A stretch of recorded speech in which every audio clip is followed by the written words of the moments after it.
เข้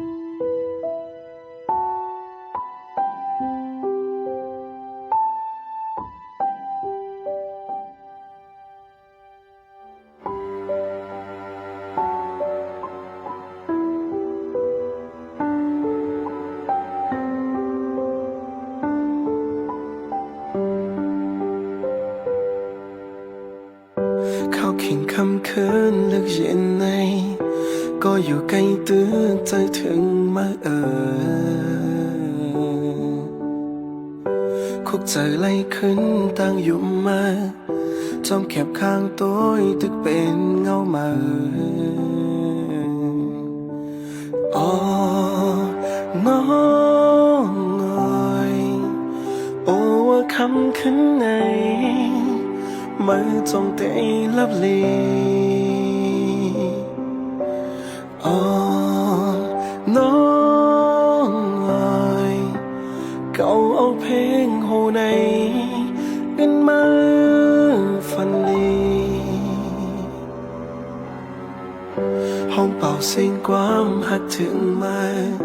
เข้าเข่งคำคืนลึกเย็นจังนาคุกใจไล่ขึ้นตั้งอยู่มาจมแคบข้างตัวตึกเป็นเงามาอ๋อน้องเอ๋ยโอ้ว่าคำขึ้นในมาจงเตะลับลีอ๋อน้องเอ๋ยเก่าเอาเพลงโหในขึ้นมาฟันลีโหใจห้ามเป่าไหลตั้งมองลายลายอำหูได้เห็นจนเหือมาก่อนนี้เลยเจอใน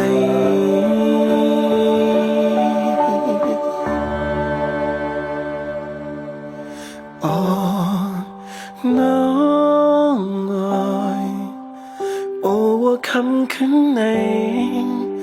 มือจงตีลับลีอ๋อน้องเอ๋ยเก่าเอาเพลงโหในขึ้นมาฟันลี